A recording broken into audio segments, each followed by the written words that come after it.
Salam müəllimlər, xoş gördük hər birinizi. Növbəti bir sualla qarşınızdayıq. KTR məsələsi. KTR məsələsi 2023-cün qəbulunda istifadə olunan sualdır və həmin dövrdə müəllimlərin 90%-nə bu sual çətin gəlmişdi. Ümumilikdə də sual standart KTR məsələlərindən fərqlənir. Gəlin əvvəlcə məsələmizi oxuyaq. Saat 10:00-da başlayan motorlu qayıq, təbii ki, qayıq, teplaxod, KTR bunlar eyni anlayışlardır. Motorlu qayıq yarışının iştirakçıları əvvəlcə göldə 46 km, sonra isə həmin gölün tökülən axma sürəti 4 km olan çayda 95 km yol qət etməli idilər. 17:00-da iştirakçılardan biri finiş xəttini birinci keçərək qalib oldu. Birinci yerə çıxmış motorlu qayığın öz sürəti və axın ilə olan sürətinin rəqəminin 3 mislini tapın.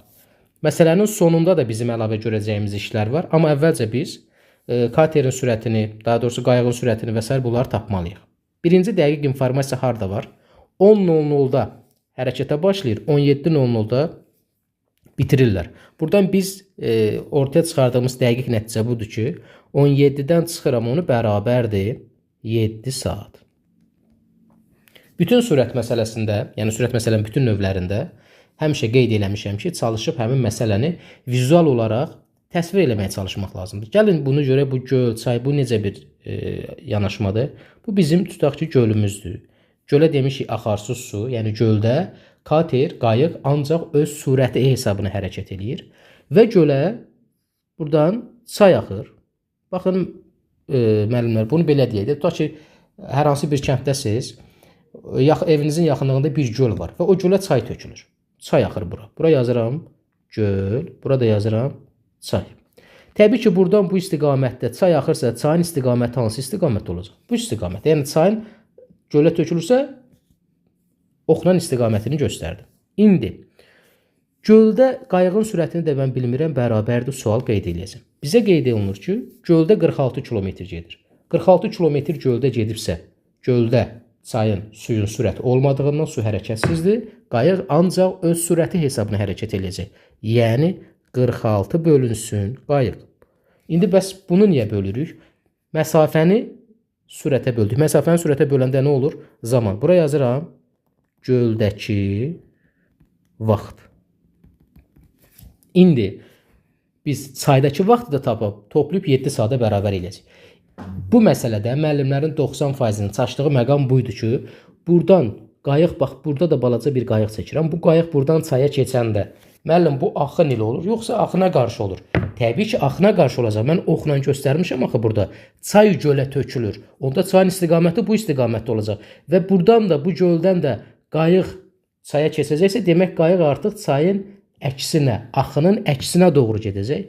Axının əksinə keçəndə də biz demişik ki, hər zaman qayığın sürətindən, KTR-in sürətindən çayın sürəti çıxılır. Olacaq, qayıq çıxılsın nə? 4-ə. Bəs çayda nə qədər gedir? 95 km. Bu nədir? Altına yazıram ki, biləsiz, çaydakı vaxt. Bu vaxtdır, çaydakı vaxt. Burada üstə gəlib. Bir də müəllimlər bəzən keçən dəfə sual veriblər, bu məsələn daxil qruplarımızı işləyəndə. Deyirlər, müəllim, orada axına qaç deyirsiniz, bura toplama yazırsınız. Bu toplama zamanların toplamasıdır. Burada qeyd eləmişim. Ümumi saatımız neçə saat idi? 7 saat. Bitdi. Elə bil biz 46 bölünsün qayıq, üstə gələk 95 bölünsün qayıq çıxılsın 4 bərabər 7 tənliyini həll edəcək. Burada qayığa bir x də deyə bilərik, bir məhsul da deyə bilərik. Fikirləşəcəksiniz ki, müəllim, bunu qayıq vurulsun, qayıq -4 kvadrat tənliyə gəlir. Haqlısınız. Amma ibtidaidə kvadrat tənlik olmadığından biz bunu seçmə üsulundan həll edəcəyik müəllimlər. Seçmə üsulu nədir? Burada 46 tam olmalıdır da, qayığın sürətini tam biz yazmalıyıq. 46-nı bölənləri hansılardır?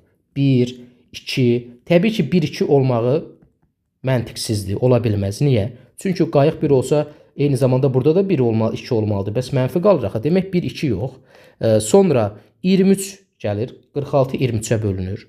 Aha, görək burada alınacaqmı? 46-nı 23-ə böləndə 2 alındı, üstə gələk. 23-dən 4-ə çıxanda 19, 95-i 19-a böləndə 5. Nəticə də gəlib 7 eləməlidir. Bəli, elədir. Demək biz tapdıq ki, qayığın sürəti 23-dür. Bu tipli suallar biz bunun alternativlərini də yazmışıq və qruplarımızı işlədirik. Yəni, bizə çox böyük çətinlik yaratmamalıdır. Təbii kvadrat tənliyə gedir, amma sən kvadrat tənliyi həll eləmədən də bu yanaşmanı artıq bilməsən ki, 46 nəyə bölsək? və ya böldüyümüzü burada yazıb 4 çıxıb 95-i də ona bölsək cəmi 7 eləyir. Biraz hesablama vərdişləri. Biz qayığın sürətini tapdıq. Amma məndən yenə də başqa şeylər soruşulur. Birinci yerə çıxmış motorlu qayığın öz sürəti, yəni 23 ilə axın ilə olan sürətinin cəmi. Axın ilə olan sürəti nədir? 23 ilə 7-ni 23 ilə 4-ü toplayarıq, elədi 27. Bizə deyir öz sürəti, axın ilə olan sürəti, yəni 27, cəminin, bunların cəmi elədi 50. Bu cəminin təzədən rəqəmləri cəmi. 50-nin cəmi də nə qədər eləyir? 500-0. Və bunun da 3 misli. 5, bu da eləyir 3, 15. Doğru cavab C variantı. Demək müəllimlər, mart qrupumuz 5 günə dərsə başlayacaq. Qoşulmaq istəyən müəllimlər qeyd olunan nömrə ilə əlaqə saxlaya bilərlər. Hər birinizə uğurlar arzulayıram. Sağ olun.